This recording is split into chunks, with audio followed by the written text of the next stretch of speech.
జై గురుదత్త. శ్రీ గురుభ్యో నమ. అందరికీ నమస్కారం. అనంత భక్తి ఛానల్కి స్వాగతం. ఆ దత్తాత్రేయుని కృపాకటాక్షములు మనందరి మీద ఉండాలని కోరుకుంటూ శ్రీ గురు చరిత్రలోని జ్ఞానకాండమునందు భిల్లవటి స్థాన మహిమను వర్ణనము, మందమతి బ్రాహ్మణ వరప్రదానము అనేటటువంటి 17వ అధ్యాయాన్ని మనం ఈరోజు పారాయణ చేసుకుంటున్నాం.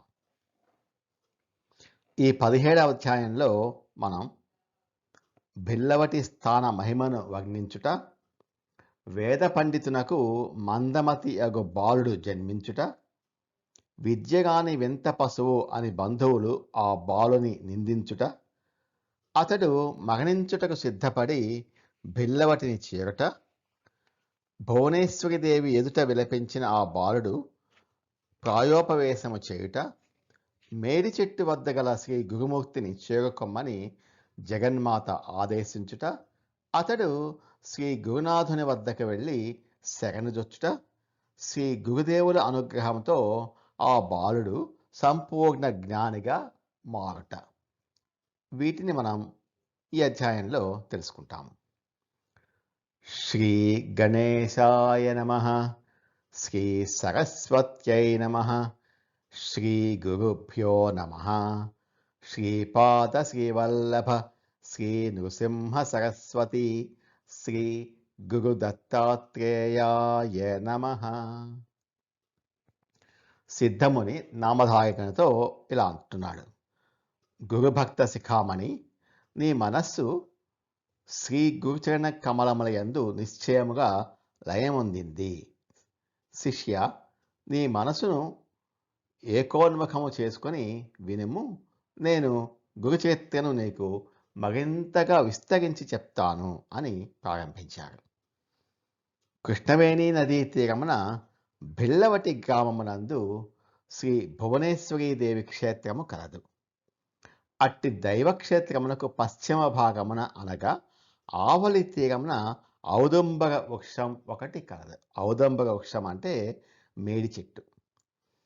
ఆ వృక్షము కింద శ్రీ గురుమూర్తి నివసించెను. శ్రీగురుడు తాను ఎచ్చట ఉన్నది ఇంకెవరికి తెలియకుండా గుప్త రూపంలో ఉండి అక్కడ చాతుర్మాస్య వ్రతాన్ని ఆచరించారు. వారు అచట అనుష్ఠానము వనర్చినందున ఆ స్థానము ఒక సిద్ధక్షేత్రముగా మారిపోయింది. ఎందుకంటే ముందే అది సిద్ధస్థానము, అత్యంత గహనమైనటువంటి భువనేశ్వరీదేవి సన్నిధానం అవటం వల్ల ఇంకను విశేషించి అక్కడ శ్రీ గురునాథుడు నివసించటం వల్ల ఆ స్థల మహిమ చెప్పటానికి వీలు లేనంతగా పెరిగిపోయింది. సిద్ధుడు చెప్పిన మాటలను విన్న నామధారకుడు నమస్కారం చేసి ఇలా అడుగుతున్నాడు. మహానుభావ, గురుమూర్తి స్వయంగా పరమాత్మ అవతారమే కదా, ఇక వారు గుప్తంగా రహస్యంగా ఉండటం ఎందుకు? ఆయన తపస్సును ఆచరించటానికి గల కారణం ఏంటి? ఆయన భిక్షాటనమును ఎందుకు చేశారు? ఈ విధంగా నాలో మనసులో కలిగినటువంటి సంశయాలను దయతో నివారింపుము అని ప్రార్థించాడు. అంతటి సిద్ధముని ఇలా పలికాడు. వత్స, నామధారక, వినుము. సంకోచం లేకుండా చక్కగా ప్రశ్నించావు నాయన. ఇక సంశయం లేకుండా వినుము. పినాకపానీయకు పరమేశ్వరుడు కూడా భిక్షం ఎత్తలేదా? అట్లాగే త్రిమూర్తి స్వరూపులైనటువంటి శ్రీ దత్తాత్రేయ గురుమూర్తి కూడా భక్తజనులను తరింపచేయటం కోసం భిక్షాటనము ఆచరిస్తూనే ఉన్నారు కదా. భిక్షాటనం చేయటం వారి స్వార్థం కొరకు కాదు. వారు తీర్థయాత్రలను చేయటయు, తపస్సును ఆచరించటయు ఇవన్నీ కూడా లోకానుగ్రహార్థమే కానీ ఇంకొక కారణము లేదు అన్నారు. అయితే వారు గుప్తంగా రహస్యంగా ఉండటానికి కారణం ఏంటంటే, లోకులందరూ తండోపతండాలుగా వచ్చి తమకు ఇష్టమైనటువంటి అనేక వరాలను కోరుకుంటారు. కాబట్టి దానికి దూరంగా ఉండటం కోసం, ఒక స్థాన ప్రభావమును మరింత లోకములకు ప్రకాశింపచేయడం కోసం వారు ఒక్కొక్క చోట అతి గోప్యంగా ఉండిపోయారు. తీర్థాటన చేయటం కూడా భక్తజనులకు తెలియకుండా అత్యంత గోప్యముగా ఉండిపోయినటువంటి క్షేత్రముల తీర్థముల యొక్క మహిమలు భక్తజనులకు వ్యక్తము చేయి నిమిత్తమే కానీ వారు వ్యక్తిగతంగా ఏదో సాధించడం కోసం మాత్రం కాదు. వారు గోప్యంగా ఉండటానికి ప్రయత్నించినప్పటికీ వారి మహిమ ఏదో ఒక విధంగా బయటకు వస్తూనే ఉంటుంది. ఎందుకంటే తేజోరాశి అయినటువంటి సూర్యుడి యొక్క ప్రకాశాన్ని కప్పి ఉంచటం ఎవరికైనా సాధ్యమా? కస్తూరిని దాచిపెడితే దాని పరిమళం దాగి ఉంటుందా?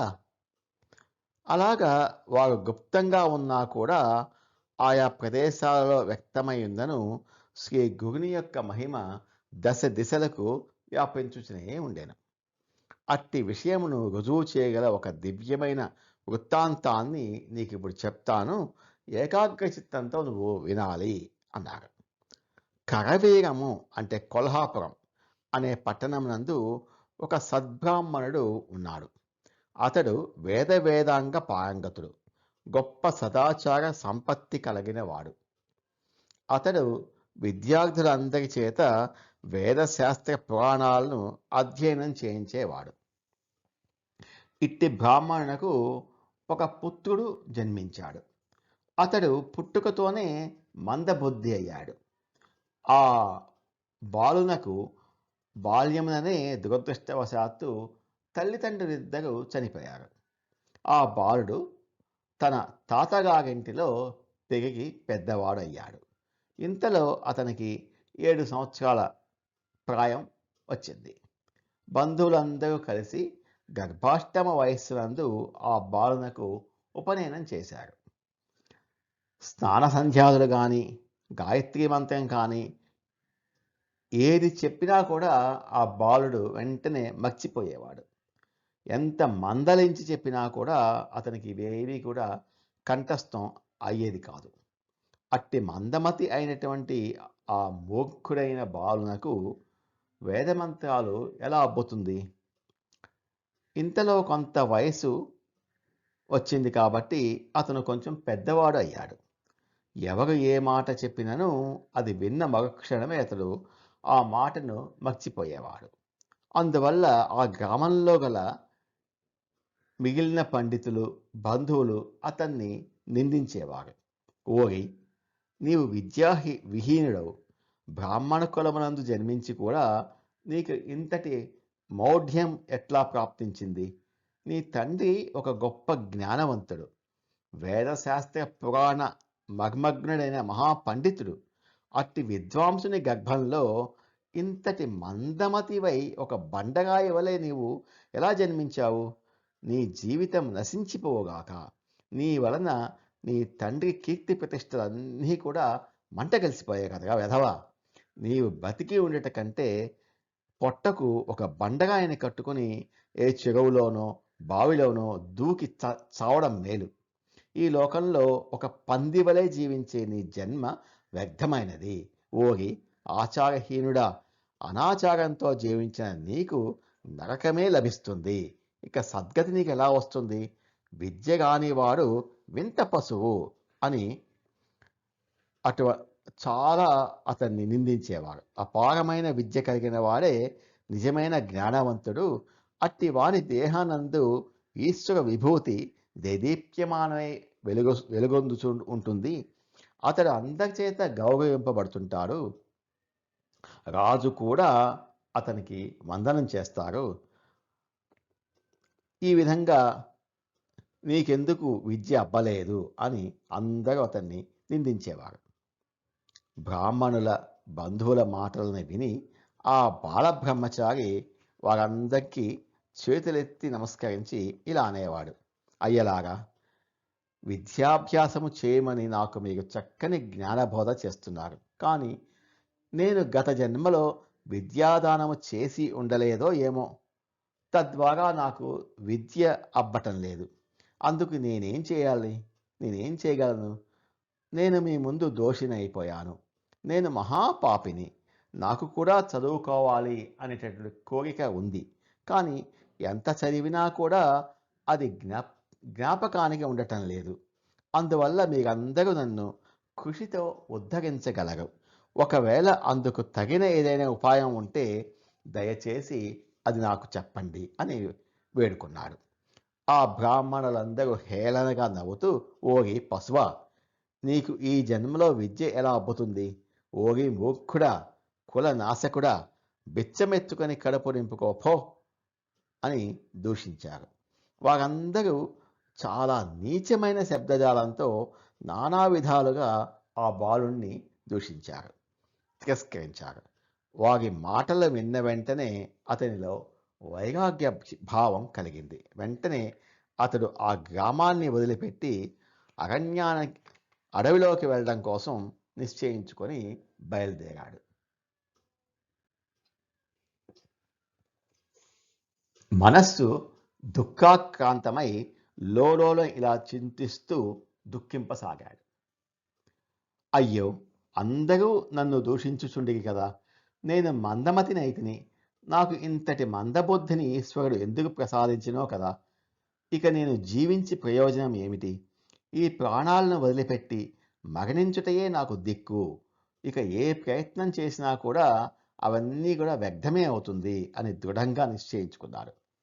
ఇంకను విద్యావిహీనుడు అగుటం వల్ల నేను పశుప్రాయుడను అయితిని. పైగా నేను బతికి ఉండి ప్రయోజనం ఏమిటి అని అనేక విధాలుగా దాగిలో తలపోస్తూ నడక సాగించాడు.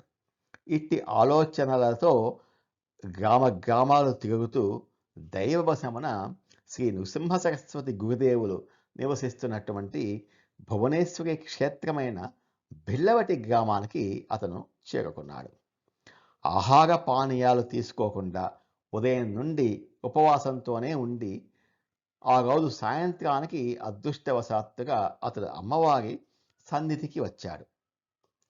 అక్కడ భువనేశ్వరి జగన్మాత అత్యంత మహిమాన్వితమై నిత్య సన్నిహితయై విరాజిల్లు చుండెను. వెంటనే దైవ సన్నిధిలోకి ప్రవేశించి ఆ భువనేశ్వరి దేవిని దర్శించాడు. అమ్మవారిని దర్శించిన అతని హృదయం ఒక్కసారిగా బాధతో ద్రవించిపోయి దుఃఖంతో పెళ్ళుబుకెను. ఎంతో దుఃఖంతో, విద్య లేని నా జన్మం ఎందులకు అమ్మా జగన్మాత, నన్ను కరుణించుము అని చాలా దుఃఖిస్తూ స్నాన సంధ్యాలు కూడా చేయకుండా, అన్నపానాలు కూడా ముట్టకుండా 3 రోజులు అహోరాత్రాలు అమ్మవారి దేవాలయ ద్వారానికి ఎదురుగుండా ప్రాయోపవేశం చేయడం కోసం కూర్చున్నాడు. 3 దినాలు గడిచినా కూడా, కఠోర నిశ్చయంతో కూర్చున్నా కూడా దేవి సాక్షాత్కరించి తనకు విద్యా ప్రదానము చేయనందువల్ల మిక్కిలి దుఃఖించి, అమ్మ, నీవు ఎదురుగుండా సాక్షాత్కరించకపోయినా కూడా స్వప్నంలో అయినా నాకు కనిపించు. ఎందుకమ్మా నా పట్ల నువ్వు ప్రసన్నుగా కావటం లేదు? నా జన్మ ఇంతగా వ్యర్థమైందా? నేను నీ కరుణతో జన్మించిన వాడను కానా? అయ్యో, నా జీవితము ఎందుకు ఇంతటి నింద్యమైనది? ఇది నశించిపోవుగాక అని ఆ తల్లి ముందు దుఃఖిస్తూ తీవ్రమైన బాధకు లోనయ్యాడు. ఇంతలో ఒక్కసారిగా లేచి నిలబడి, అంబా భవానీ, నన్నెందుకు నువ్వు ఉపేక్షిస్తున్నావు అని గట్టిగా ఆక్రోశించి తీక్షణమైనటువంటి ఒక కత్తిని తీసుకొని తన నాలుకను ఛేదించి అమ్మవారి పాదాల ముందు సమర్పించాడు. నాలుకను అమ్మవారి పాదాల ముందు సమర్పించినప్పటికి కూడా ఆమె ప్రసన్నురాలు కానందుకు తీవ్రంగా ఆగ్రహించి 2 చేతులు ఎత్తి వినయంతో ఆ తల్లి వైపు చూశాడు. మాత భువనేశ్వరీదేవి, ఒకవేళ నీవు ఇదే విధంగా నన్ను ఉపేక్షిస్తే రేపు ఉదయం నేను నా శిరస్సును ఖండించి నీ యొక్క పాదాల ముందు సమర్పిస్తాను. నీలోనే నేను లయమవుతాను అని కృత నిశ్చయంతో అమ్మవారి ముందు మొరపెట్టుకున్నాడు. విశ్వపాలిని అయినటువంటి సర్వజ్ఞురాలైన అయిన జగన్మాత దయాపయోనిధి కదా. లోకమునంతటినీ దయతో పాలించు ఆ తల్లి తన బిడ్డ మనసారా దుఃఖిస్తూ ఉంటే పరిగెత్తుకుంటూ రాకుండా ఉంటుందా? అలాగే ఆ రాత్రి అతనికి కల్లో అమ్మవారు కనిపించి, ఓగి బాలబ్రహ్మచారి, వినుము, నేను ఒక మాట చెప్తాను. నాపై ఎందుకు కోపగించుకుంటావు? నన్నెందుకు బాధ పెడతావు? కృష్ణానదికి పశ్చిమ తీరంలో మేడి చెట్టు కింద ఒక మహానుభావుడు కూర్చొని ఉన్నాడు. అతని వద్దకు వెళ్ళి నువ్వు శరణ పొందు. ఆయన సాక్షాత్తు ఈశ్వర అవతారమే అని నమ్మకం పెట్టుకో. ఆ మహానుభావుడు నీ కోరికను నిశ్చయంగా నెరవేరుస్తాడు. వారి దర్శనం వల్లనే నీ మనోవాంఛ సిద్ధిస్తుంది అని చెప్పగా వెంటనే ఆ బాల బ్రహ్మచారి మేల్కొన్నాడు. వెంటనే బయలుదేరి జగన్మాత చెప్పినట్లుగా శ్రీ గురుమూర్తి యొక్క దర్శనం కోసం వెళ్ళాడు. మిగుల హర్షంతో ఆ బాల బ్రహ్మచారి కృష్ణా ప్రవాహాన్ని ఈదుకుంటూ చాలా త్వరగా ఆవలి తీరానికి చేరుకొని ఔదంబర వృక్షం కింద సాక్షాత్తు పరమేశ్వరుని వలె దేదీప్యమానంగా ప్రకాశిస్తున్నటువంటి ఆ గురునాథుణ్ణి చూచాడు. వెంటనే వెళ్ళి వారి పాదాలపై తన తలను పెట్టి గట్టిగా 2 చేతులతో వారి పాదాలను పట్టుకొని వారిని స్తుతిస్తూ భోవన విలపించాడు. ఓ మహానుభావ, తాము సాక్షాత్తు పరమేశ్వర అవతారమే కాని మానవ మాతృలు కాదు సుమా. నేను మీ శరణు కోరి వచ్చాను. భువనేశ్వరి మాత నాకు అనుజ్ఞ ఇచ్చింది. కాదనకుండా నన్ను రక్షించి కాపాడండి. నా మనోభీష్టాన్ని పూర్తి చేయము స్వామి అని దీనంగా వినయ భావంతో శ్రీ గురునాథుని ప్రార్థించాడు. కరుణాసముద్రులైన శ్రీ గురుమూర్తి లోపల ఎంతో సంతోషించి వాణ్ణి దగ్గరికి పిలుచుకొని అతనికి ధైర్యాన్ని చెప్తూ ప్రసన్న హృదయంతో తన దివ్యమైన హస్తాన్ని అతని తలపై పెట్టగానే అతని నాలుక ఎప్పటివలే వచ్చేసింది. ఇంతకుముందు ఏదైతే ఛేదించిన నాలుక వచ్చేసింది. వాడు జ్ఞాన సంపత్తి కలిగిన వాడు అయ్యాడు. వేదశాస్త్ర పురాణాల సమస్తం అతని బుద్ధిలో ఒక జ్యోతి వలె పరిపూర్ణంగా ప్రకాశించింది. అతడు సర్వ విద్యా పారంగతుడయ్యాడు. మానస సరోవరానికి వెళ్ళి స్నానం చేసిన కాకి రాజహంసలా ఎలా మారుతుందో ఆ విధంగా ఆ బ్రాహ్మణ బాలకుడు శ్రీ గురుమూర్తి యొక్క హస్తమస్తక సంయోగముచే గొప్ప జ్ఞానవంతునిగా అయ్యాడు. చింతామణి స్పర్శ వల్ల లోహం ఎలా అయితే స్వర్ణంగా మారుతుందో ఆ విధంగా గురునాథుని యొక్క పాదస్పర్శ వల్ల అతడు సర్వజ్ఞుడు అయ్యాడు. అప్పుడు సిద్ధుడు ఇట్లా నామధారకంతో అంటున్నాడు. నామధారక, శ్రీ గురు మహిమ అనంతమైనది. వారు ఏ ఏ స్థానాలయందు నివసించారో ఆయా స్థానాలయందు వారి మహిమ అట్లాగే విజృంభించింది. అట్టి గురుమూర్తి యొక్క మహిమను తెలియటానికి ఎవరికి తెలుస్తుంది?